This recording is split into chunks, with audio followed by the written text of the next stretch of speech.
It's Haven, and John Michael. today we're doing Evangelion 1.11.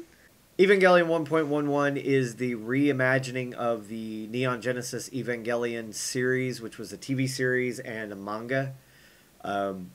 It was a few years back. It was 26 episodes. This combines those into a more, coherent storyline. I watched the original TV series. I was a real big fan of it. They took it, chopped it up, and then put it back in kind of a chronological order that makes a little bit more sense than it did in the TV show. So what it's about is Shinji, a boy that's been living in a world where these monsters called angels attack Japan. We don't know why Japan, but Japan.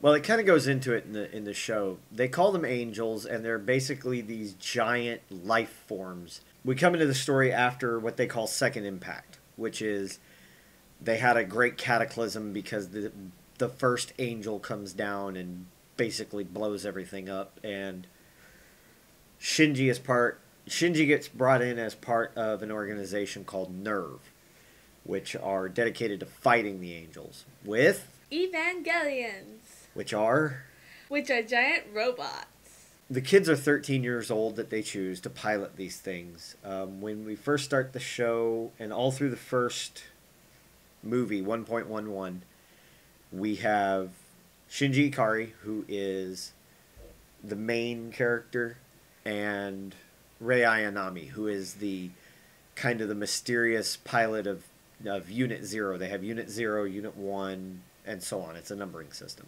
So, what I liked about it is one of the girls that we first meet in the first little part of the movie is really funny, and just the robots are awesome. The character that she's talking about is one of the first characters. She's Major Kusanagi, Mitsuru Kusanagi. And the first thing you ever get to see of her is a picture she sent to Shinji because she's supposed to be picking him up when he comes into town. And holds it up, and it's her basically doing that pose, and a very revealing shirt, and it has a little arrow pointing going, notice the cleavage. It's not really overdone, it's not over-sexualized, but you get the sense that she's kind of a playful character. Shinji no more gets into town, and giant robots start blowing stuff up, including the car he's in. I'm like Haven. I like the robots. I like Kusanagi. She's one of my favorite characters in anime ever because she is serious, but she puts on these airs of being very carefree. Another thing I liked was when the angels attack, the blast goes like across. Yeah, their attacks go out in this cross-shaped, which fits the whole angel theme. So is that why they're called angels? I don't know. I really don't know. The TV show really doesn't go into explanations about why. I think basically all we get in the movie is they make a statement about humans were the people that ate from the tree of knowledge and angels were the people that ate from the tree of life. Why we ate from knowledge and are small humans and they ate from life and they're these gigantic humanoids that can shapeshift, and the only way to take them out is to blow up this central core. And other characters in the show, they have Shinji Ikari, who's the main character. Yeah. He is the source of one of the things I really dislike about the series in general, which is Shinji being the main character, being the protagonist, and being completely whiny and out of hand. I mean, his father is the head of the Nerve program. He's the guy that decides the robots, and his dad is kind of a jerk. Yeah, he is kind of a jerk. You get the sense that he's hiding something all the time, and he really doesn't treat Shinji very well, but that doesn't excuse Shinji for this complete lack of motivation. He basically starts out the show as, I don't wanna. And then they get him in the Evangelion, and they're trying to give him combat training, and he's just like, center target, pull the trigger. Center target, pull the trigger. Center target, pull the trigger, which is the instructions he gets. He just repeats it over and over. He just does what anybody tells him to do. I really like the flow of the movie as opposed to the TV series. It flows really... There's really not a whole lot of sections in the movie that are just um, lagging. You don't really have any spots where you're just like, okay, I'm gonna go make a sandwich and come back after this. The thing I really like about the Evangelion series, there really is no romance to it. There's, 13-year-old kids like other 13-year-old kids. One of the things is with the movie, there is very mild nudity. Shinji jumps out of the bath at one point, but there's a strategically placed beer can blocking everything. And that's actually a really funny part because he comes out and there's one beer can blocking it, and he freaks out about it.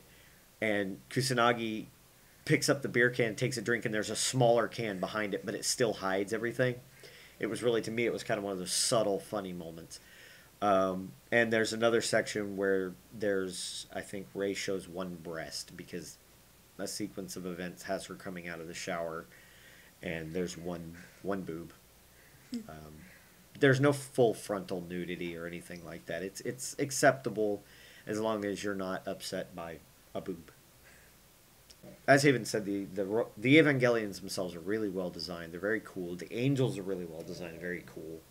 They change shape. One of them changes shape. The other ones are just really well designed.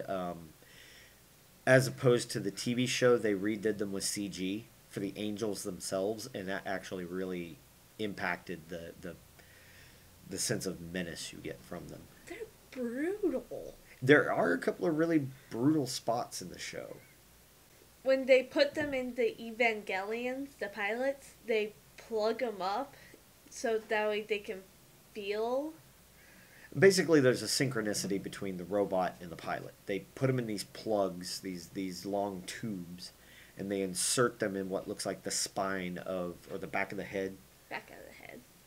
Of the Evangelions. And while they're in that gel that they put them in, they can feel everything. They basically they don't really control it like in Pacific Rim where their limb movements move the robot. They have controllers that they use, but they can still feel anything the Evangelion feels. And that leads to kind of one of the parts of the series that is kind of hard to understand. You see it very early on in the movie where Shinji arm gets pulled by one of the angels and broken. And yeah, that was painful to watch. And at one point, the glove the glove about from here down on the Evangelion gets burned off, and you see that it's a human hand.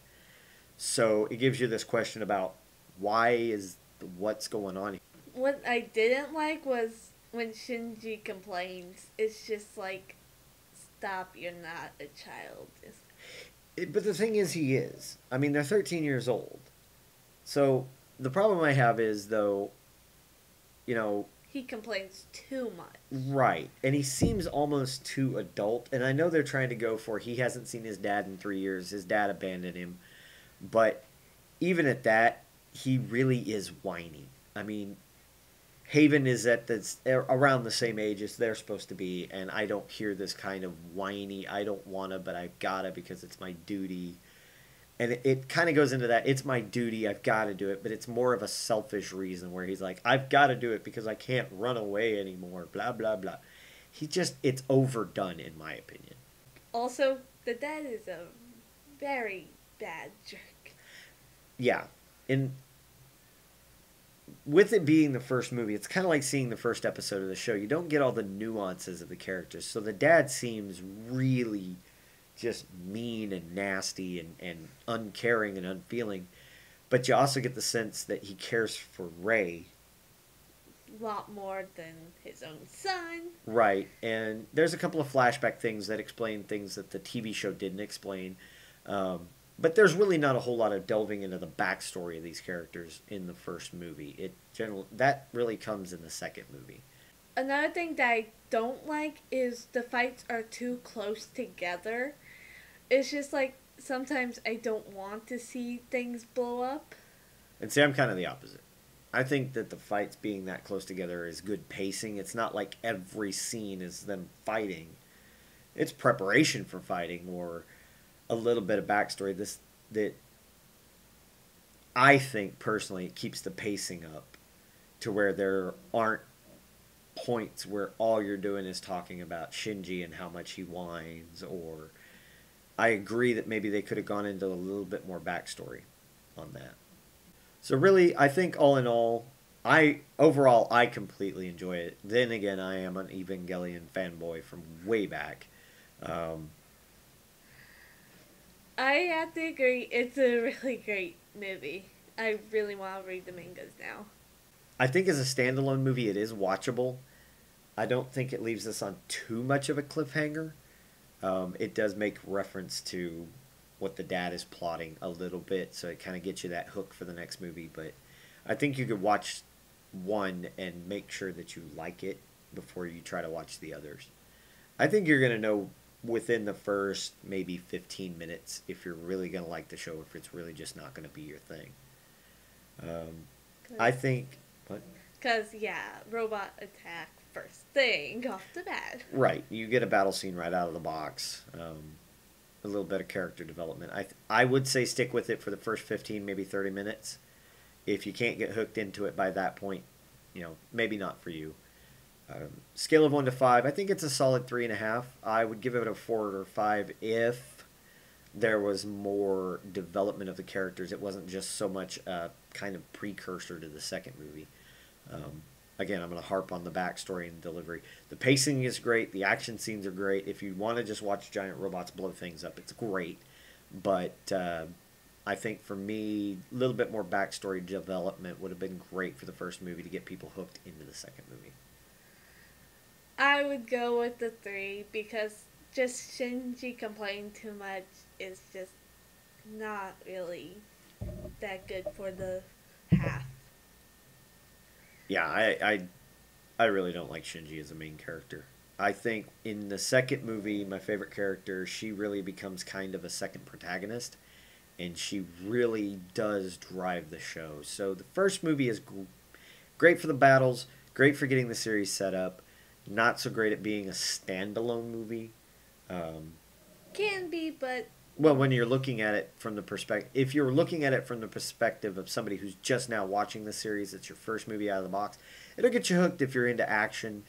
It'll get you hooked if you're into kind of the secondary mysterious thing. There, again, is no romance in the show as of this point. And really, I think out of the whole series, they don't really harp on that all that much. And that's good for me. So next week we're going to do 3 by 3 Eyes, one of the shows that I used to watch as a little girl. And 3 by 3 Eyes is not a kid's show at all. At any point in that show, it is not a kid's show. This is not kid-friendly material. It is a little bit older, so it may be hard to find. We'd like to invite y'all to go ahead and watch the anime before next week. And when you get time, if you can, leave a video response down below so that we can kind of get a discussion going with y'all about what you thought.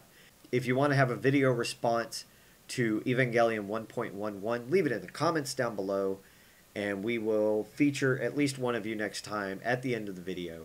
Subscribe to our channel, go back and view some of our previous videos, and we'll be showing that basically where we are in just a minute. The game channel, if you click on the video up there, you'll get to go see the gaming reviews channel. This week we did Call of Duty Advanced Warfare. So, see you guys next week. Thanks for joining us, guys.